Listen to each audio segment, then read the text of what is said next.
Welcome to Tigray Media House. My name is Meliti Brahana.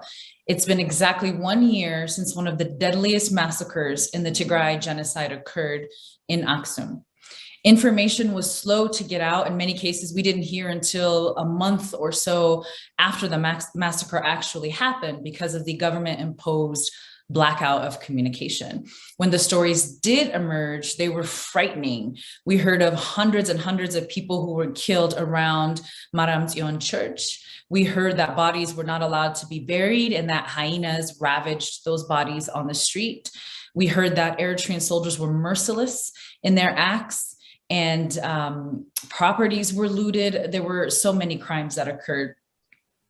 If you remember, 2 days after the massacre happened, Abiy Ahmed went on national television before parliament and said that not a single civilian has been killed. And at that time, he was still denying that the Axum massacre happened or that Eritreans were anywhere in Tigray. I would say that the massacre in Axum so far is one of the deadliest on record, but I don't think it's the most deadliest massacre. We still don't have any information out of Western Tigray that has been ethnically cleansed, and thousands and thousands and thousands of people are missing. We know that bodies have floated down the Tekeze River and into Sudan. We know that Tigrayans have been loaded on buses and told to go to the other side of the Tekeze. So we still don't have information on that. But the Axum massacre is definitely one of the best documented massacres that we have so far. Amnesty International interviewed several witnesses, dozens of witnesses, and I'm just going to read a couple of quotes from that report. One witness who was interviewed said he saw 6 men killed execution style outside of his house near the Abenet Hotel.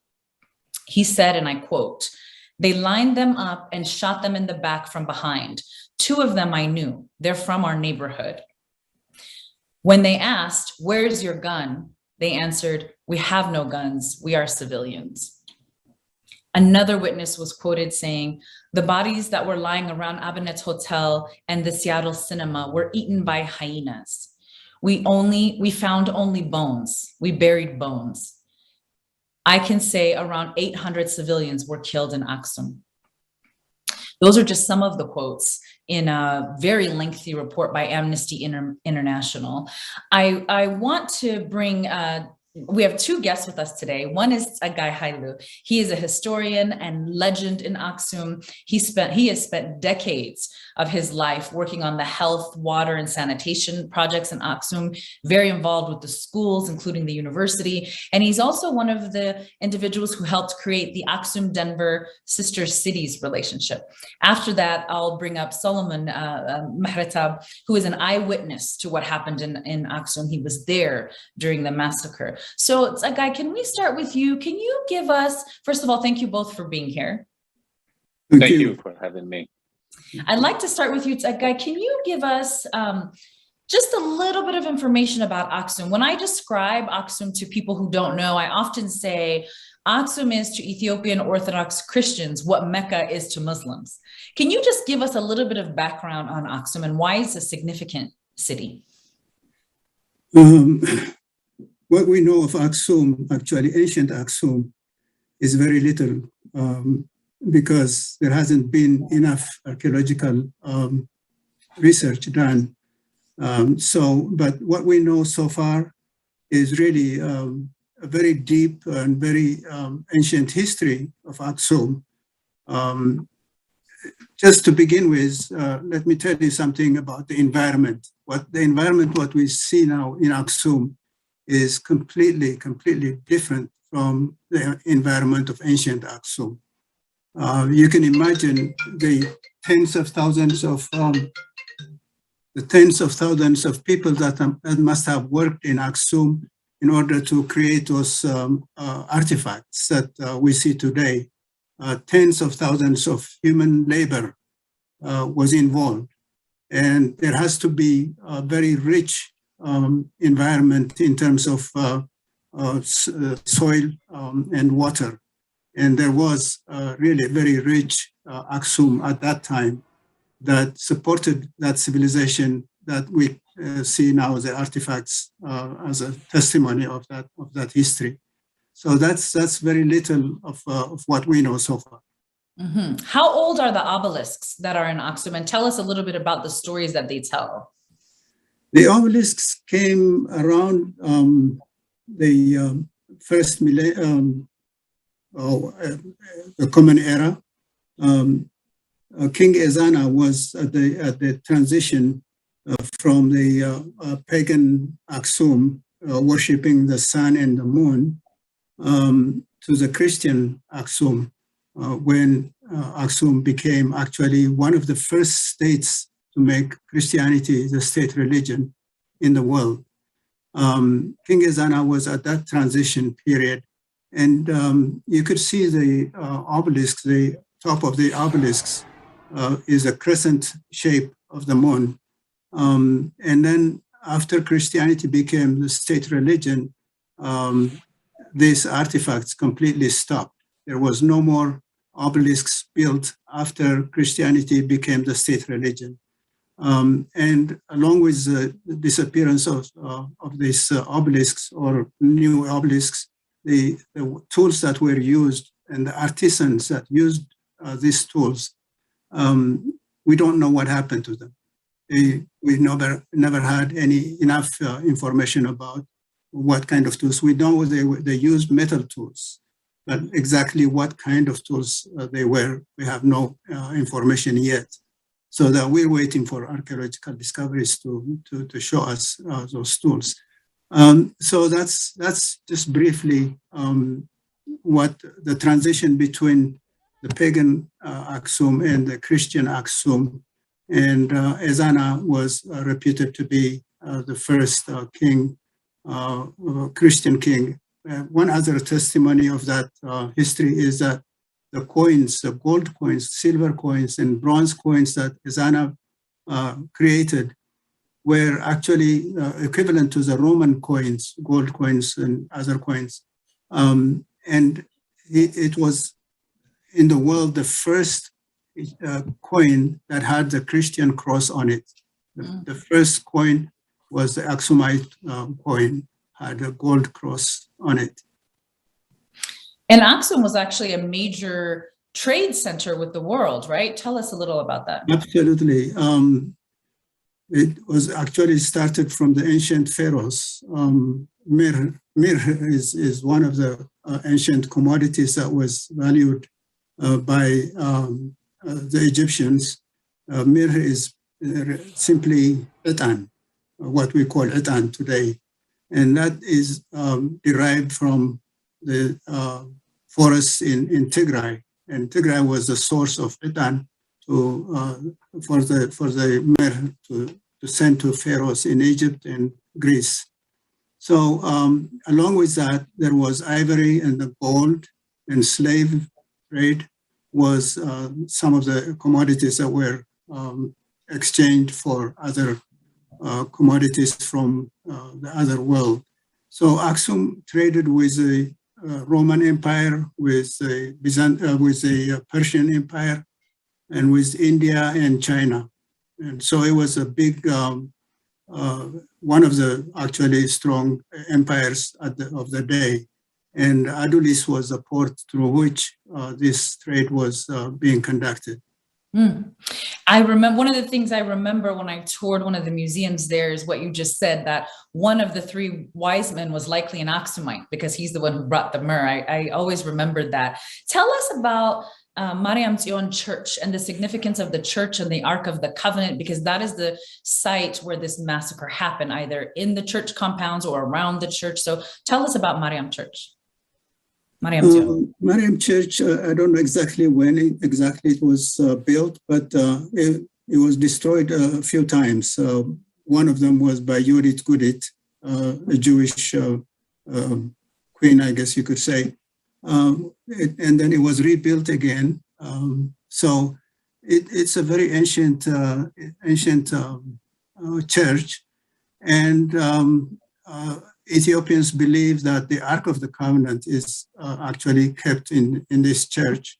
It has been for centuries, actually, the belief that this Ark of the Covenant is actually kept in this church. Of course, no one has yet proven concretely, but one author, I can't remember his name, but The Sign and the Seal was published in 1992, and he did a lot of research, and he had discovered that actually the Ark of the Covenant came through the Nile, through the Blue Nile, the Lake Tana, and then from the one of the islands on Lake Tana, it was brought to Axum and kept in the church. Mm-hmm. And to this day, there is a chapel just dedicated for the maintenance and upkeep of the Ark of the Covenant. Right, and I think Graham Hancock was the author, if I'm not Graham mistaken. Hancock. Yes. Thank you very much. Yes, Graham Hancock was the author. And the Ark of the Covenant is said to hold the 10 Commandments, the original 10 Commandments. And it's called the Tablet of Moses, actually, in the Ethiopian version. It's a Latter Muse, meaning the tablets of Moses are the 10 Commandments, and it's not the golden box that normally is considered to be the symbol of the Ark of the Covenant, but the tablets themselves. Right. I want to bring Solomon in because he was a witness to this. So this massacre was timed around a religious holiday where in Axum, thousands and thousands and thousands of people come from around the world to partake in this holiday. And I recall the houses would be full, every hotel would be full. People would even literally sleep outside. People who would come from all over to celebrate the religious holiday of Mariam Zion. So Solomon, I want to bring you in. One of the things that struck me with some of the footage that came out about the massacre was how empty the streets were around this religious holiday that generally is filled with people. Set this scene for us a little bit because you were there. So what are your earliest memories of what happened? Where were you? What did you hear? What did you see? What was going on? Yes. First of all, thank you for having me here in TMH, Melita. A year back in Axum, my memory was very terrifying, and I was under huge devastation. It was very hard to explain, but we went to Axum September, about in the mid-September 2020. We stayed there, and we were supposed to get out of Axum after we visited families and friends before November. But November happened, and then we got caught up in this huge chaos that everything happened. And we've seen it through, we left at the end of December, and everything that took place within the city and the neighboring towns. And I was also traveling to the west, which is Shure, and then also to the north, Adwa. It's just so much happened. A year ago, a lot has been destroyed. So many lives has been lost, and we've seen it. We were physically in the city, but it was November if I'm not mistaken, 2026. The Eritreans in a huge truck been loaded to get into the city of Axum. And then on the 27th, they separate themselves in two different divisions, and half of them went to the west side of Axum, and half of them were, there is a college right on that huge mountain in front of the church of Mariam Zion Axum. They set themselves in that college building, and then before we know it, I believe that was November the 28th. All day long, we've been hearing all like gunshots all day long with no rest. They started in the morning, and it went all the way down to 8 p.m. in the evening. So we couldn't get out of our house and see what was happening because there was no way you can get out of your house within that situation.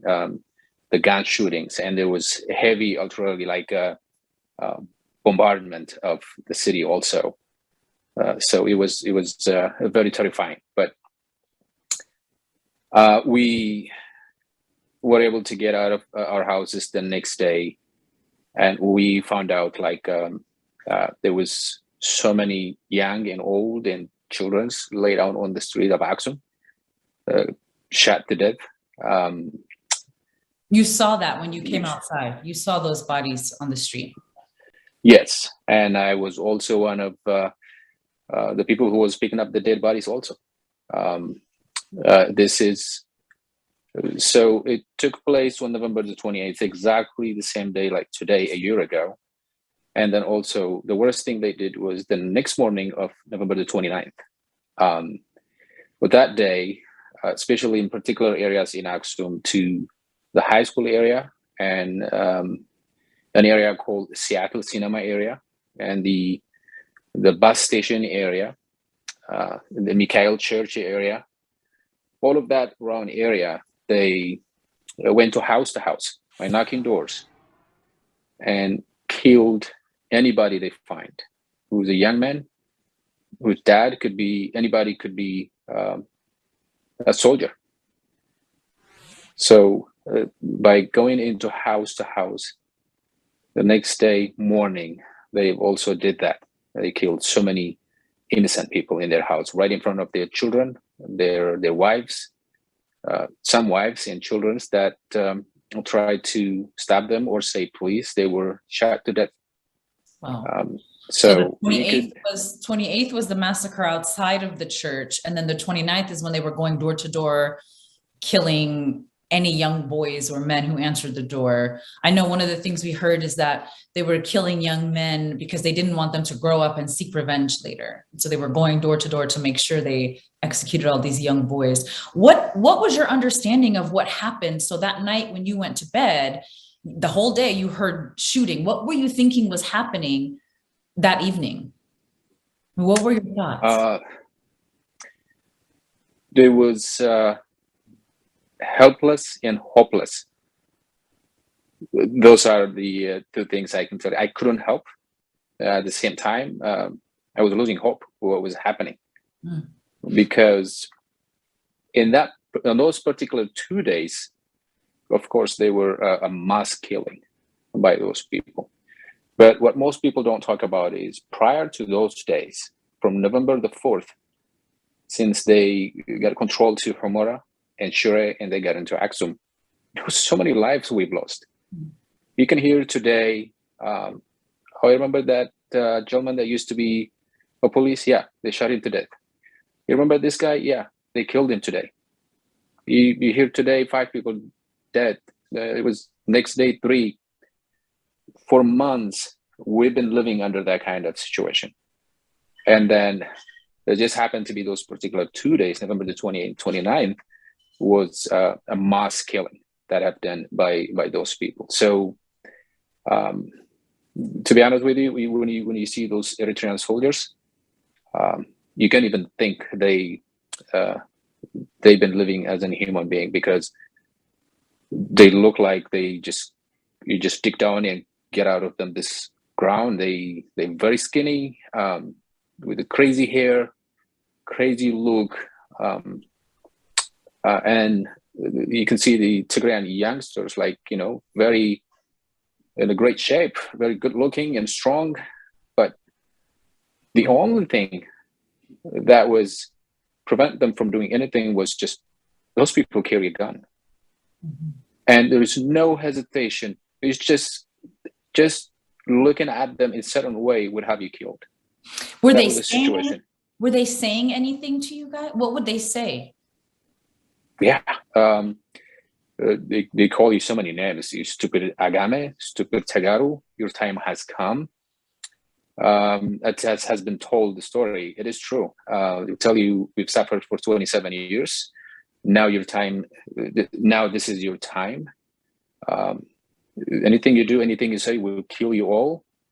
That's it. You're done, Tagarus. This is what they were saying.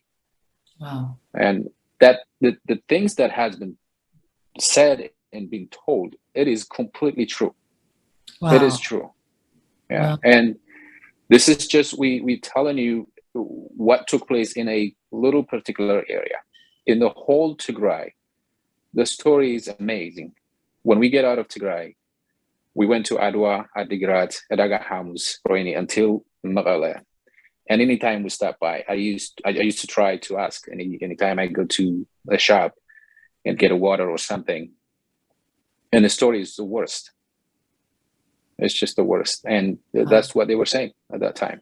And I'm sure it wasn't easy to hear the prime minister over and over again on national television say there are no Eritreans there, the massacre didn't happen, it's all fake news. How do you feel about that narrative that's being, I mean, you were there, you were a witness, and yet there are all these people who were not there who are saying it never happened. It was amazing. So we've had no communication whatsoever for months.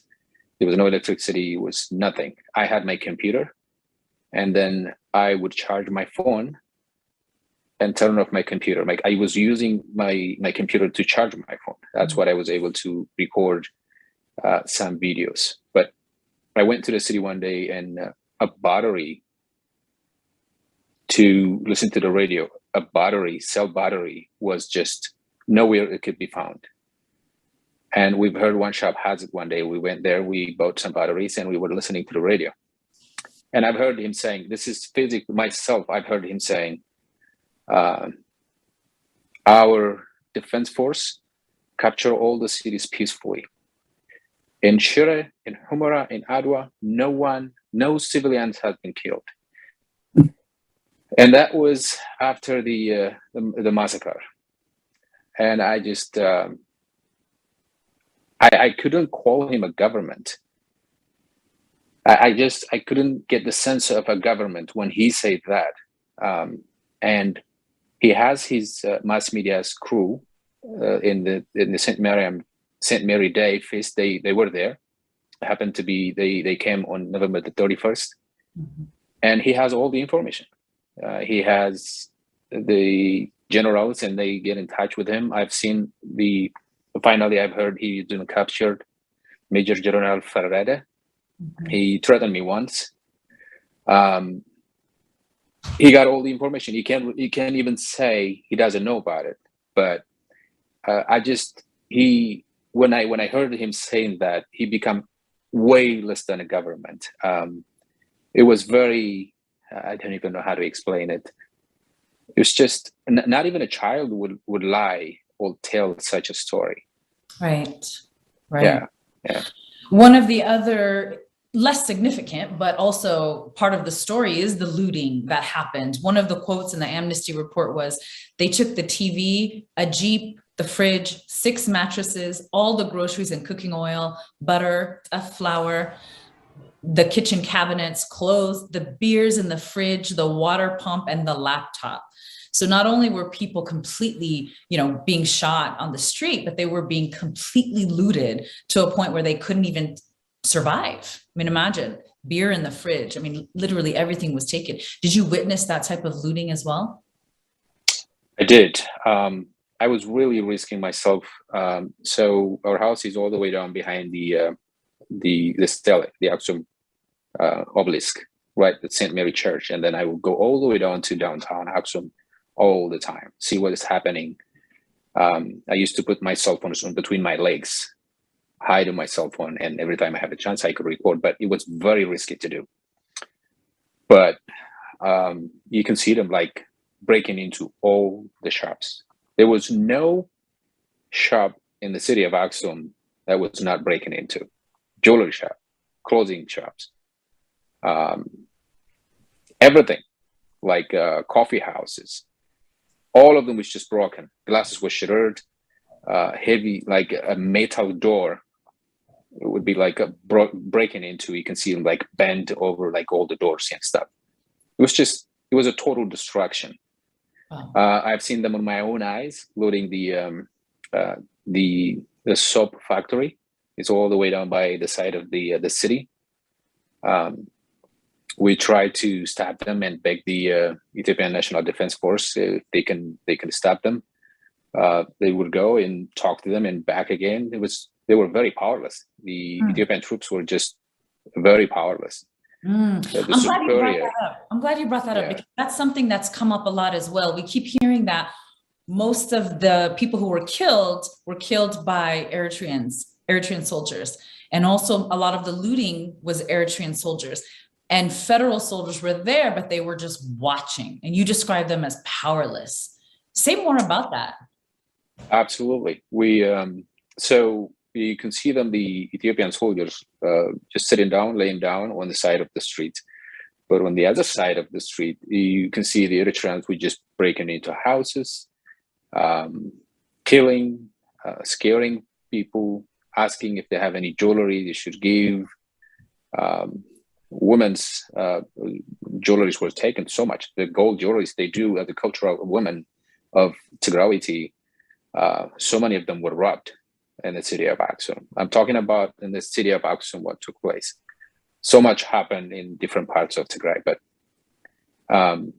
and the Ethiopian soldiers would just do nothing. Sometimes you can see them like they kind of fear of them, the fear of the Eritrean soldiers. So they were very wild. That level of evil, it's got to be frightening. I mean, for anybody. Tell me about, you said that you helped collect some of the bodies. I know that the bodies, you weren't allowed to bury them for a while. And then through some negotiating, I guess we were finally able to bury those bodies. Tell me, did you recognize anyone? And also tell me about that process and when you were helping bury bodies. Yes, I'm telling you a story that has took place for months, and I'm just going back a month, and then a month and a half, 2 months. So I'm just touching all bases. It's so much to tell, but they killed everyone within those 2 days, and they were not allowing to bury or pick up the bodies. If you touch it, then you would become one of them again, will kill you. That's what they were saying.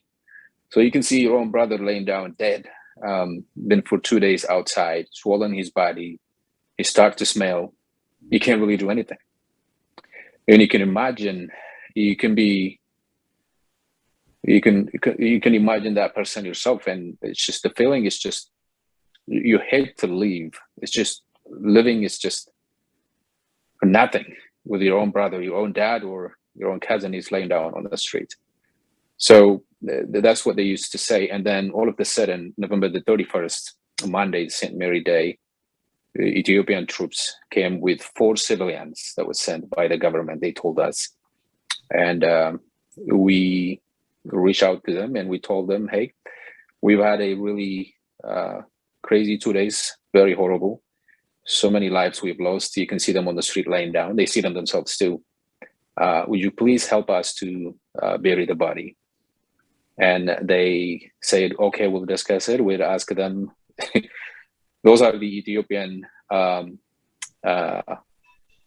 civil servants that was sent, 4 of them. And then with Major General Ferede, that was who's responsible for the West Tigray.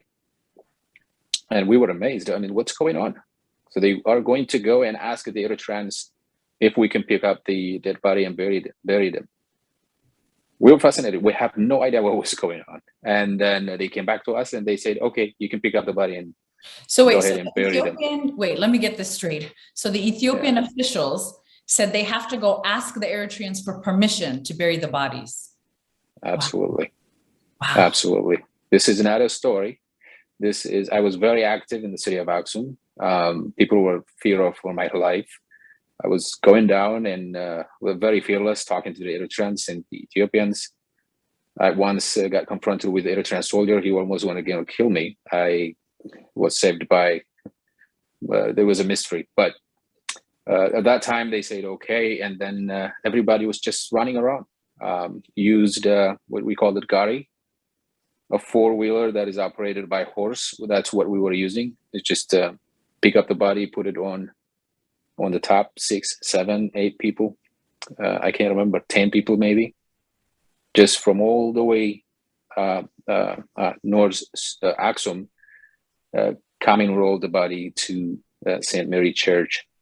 There is a graveyard in there. That's what we were putting in them. But this is what just we did to the St. Mary Church.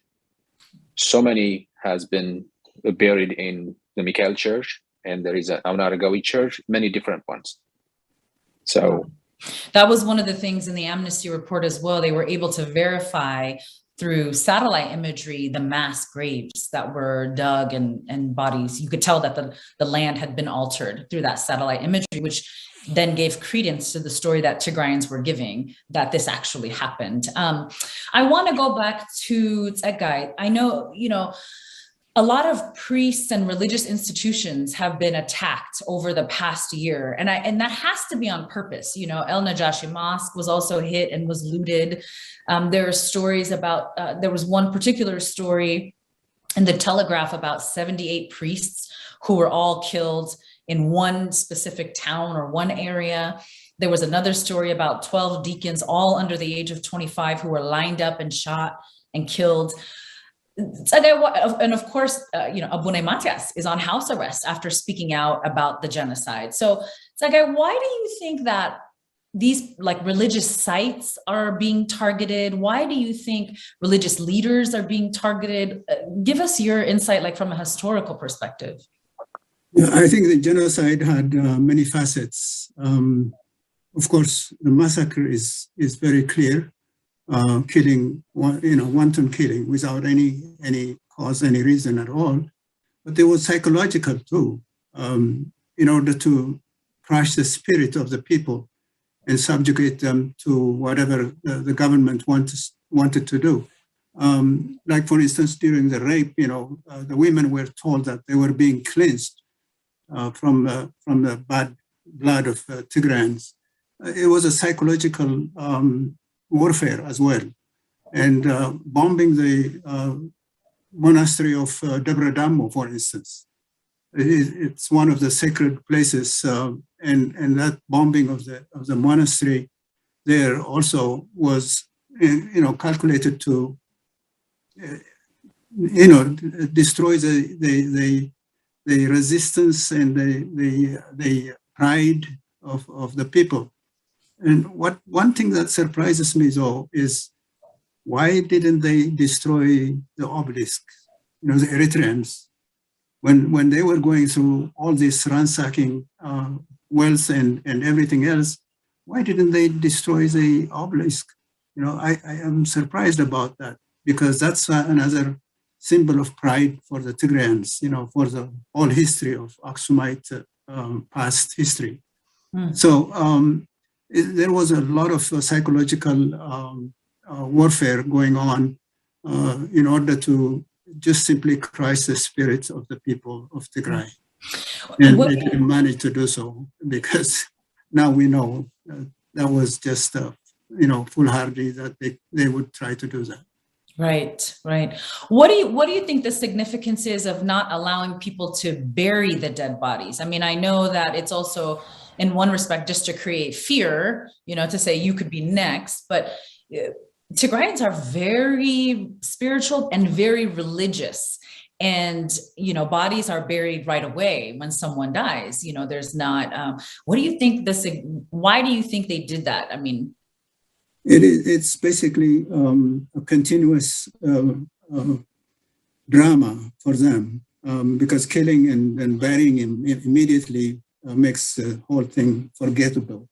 But burying them and leaving them for several days for people to see, the ones that are still alive, to see the dead, is just, again, part of the psychological warfare that they were playing.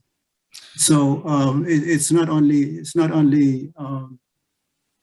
the taking away of people, of lives, young and old, but leaving them visible, as in the past, people get hanged in the marketplace for crimes. This is past history. and they were left there for the living people to see what could happen to them if they did, some other crime, if they committed any crime. In this case, people are not committing crime. The crime is being committed by the enemies, Eritreans and the Ethiopian soldiers. The Ethiopian soldiers, by the way, were themselves also partaking in the loot. I think the Eritreans were sharing some of the loot with the Ethiopian soldiers, from what I read in the stories. So everybody was being subjected to this psychological warfare. Psychological and spiritual warfare, both. I want to give you both a chance to share your final thoughts. I know that around the world today and tomorrow, Tigrayans in their churches are lighting candles, remembering the 1-year mark of this very gruesome attack on Tigray. Is there any final words that, we'll start with you, Tsagai, any final thoughts or words you have? The words I have about situation, what happened, the genocide. In fact, it's unimaginable that they would have come up with this plan to, completely demoralize, but not only demoralize, but completely exterminate Tigrayans from the face of the world, from the map altogether. This is just simply, not knowing the past history of the Tigrayan people. They should have known better. So I think the Tigrayans have proven themselves to be really resistant to any kind of force. And that spirit will live forever and for generations to come, to emulate that resistance to any kind of forcible subjugation of the people of Tigray. Absolutely. You cannot destroy someone's spirit. You can try, but you can't destroy it. Thank you so much, Tsagai. Solomon, I want to give you a chance to share some last thoughts. Yeah. In some ways, I thought what took place, what happened in Tigray right now has its own reason. There was so many Tigrayans that they were just really lost in this feeling of Ethiopia. And but underneath, we've seen it. We've seen it by some Eritreans. We've seen it by other Ethiopians. We've heard stories. This was a long time ago. In a war between Ethiopia and Eritrea, I was one of the victims of it, and my family as well. What took place in Asmara and other Eritrean cities to Tagaru was beyond explanation. That story hasn't been told yet.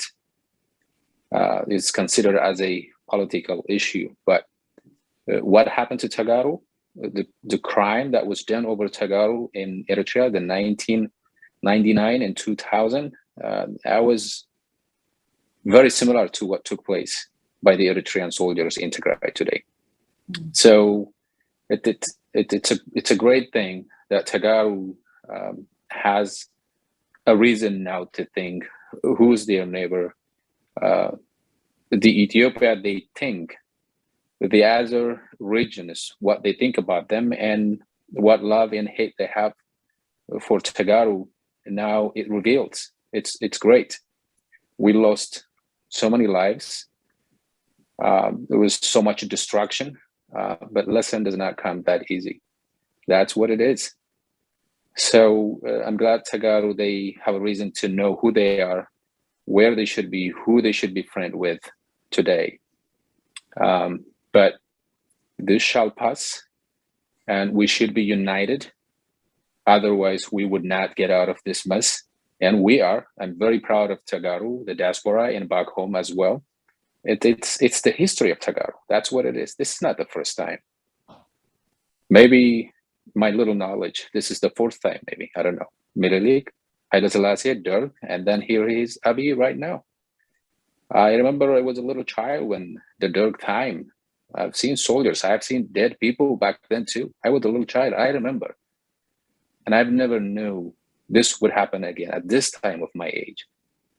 And it's just so crazy. So I hope the international community will be awakened and hold them accountable for all those atrocities and crimes and criminals they have committed. But so far it has been, we are on our own.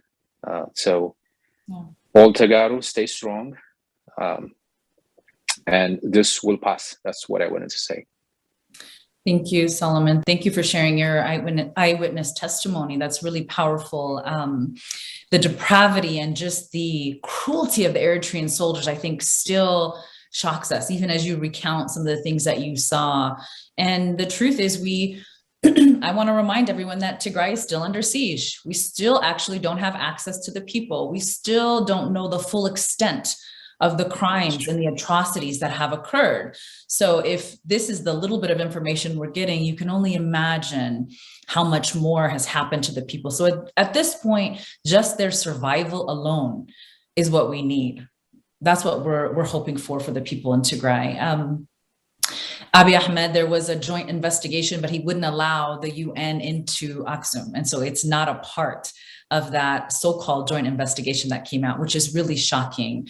And I think that's been among the cruelest things about this war is the gaslighting by other Ethiopians and their inability to recognize the evil that's happening on the people of Tigray, this form of collective punishment.